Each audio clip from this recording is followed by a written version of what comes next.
ಮತ್ತೆ ಅಣ್ಣ ನಿಮ್ಮ ಜೀವನ ಅಣ್ಣ ಈ ಜೀವನನೇ ಬೇಡ ಅನ್ಸ್ಬಿಡುತ್ತೆ. ಹೌದಾ? ವರ್ಷ ಗಟ್ಲೆ ಮನೆ ಬಿಟ್ಟು ಒಡಿಯಾರು ಕೊಟ್ಟು ಒಡಿಸ್ಕೋಬೇಕು, ಬಯಸ್ಕೊಳಬೇಕು, ಮನೆಯಲ್ಲಿ ನೆನೆಬೇಕು.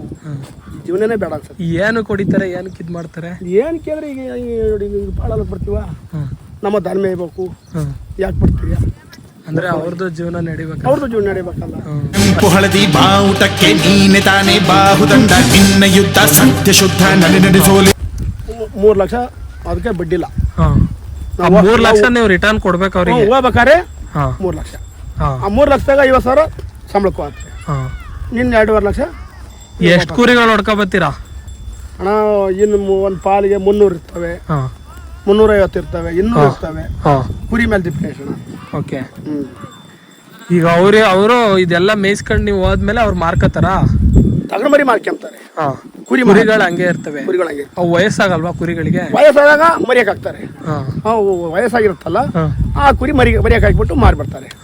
ನೀವು 1 ವರ್ಷ ಎಲ್ಲ ಮನೆ ಬಿಟ್ಟಿರ್ತಿರಲ್ಲ, ನಿಮ್ ಸಂಸಾರ ಫುಲ್ ಹೆಂಡತಿ ಮಕ್ಳು ಎಲ್ಲ ಬಂದ್ಬಿಡ್ತೀರಾ? ಇಲ್ಲ, ಅವರೆಲ್ಲ ಊರಲ್ಲೇ. ನಮ್ಮ ಹೆಂಗಸರು ಊರಾಗ ಇದಾರೆ. ಏನು ನಮ್ಗೆ ಯಾವ್ದೋ ಒಂದು ಸಾಲದ ಒತ್ತಡ ಇತ್ತು, ಅದಕ್ಕಾಗಿ ಬಂದು ಮನೆಗೆ ಹಿಂಗ್ ಮಾಡ್ತಾರ. ಆತರ ಅವರು ನಿಮ್ಗೆ ಸಾಲ ತೀರ್ಕೋಬೇಕಲ್ಲ, 1 ವರ್ಷ ಹಿಂಗ್ ಕೆಲ್ಸಗಳು ಮಾಡ್ಕೊಟ್ಟು ಹಿಂಗ್ ಹೋಗ್ತೀರಾ.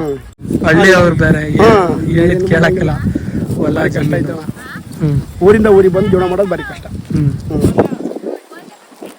ಆಮೇಲೆ ಇನ್ನೇನಾದ್ರು ನಿಮ್ಮ ಇವರು ಹೆಂಗ ಅನ್ಸುತ್ತೆ ಇಲ್ಲಿ ಇದಕ್ಕೆ? ಇವಾಗ ಇವನ್ನ ಮಾರಿದ್ರೆ ಎಷ್ಟಕ್ಕೆ ಹೋಯ್ತವೆ? 10,000 15,000 ಹೋಗ್ತವೆ ಒಂದೊಂದು ಕುರಿಗಳು.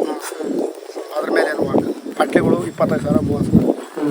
ಮಳೆ ಬಂತು, ಮಳೆ ಬಿಸಿಲು ನಿಂತ್ಕೊಂಡು ಹಿಂಸೆ.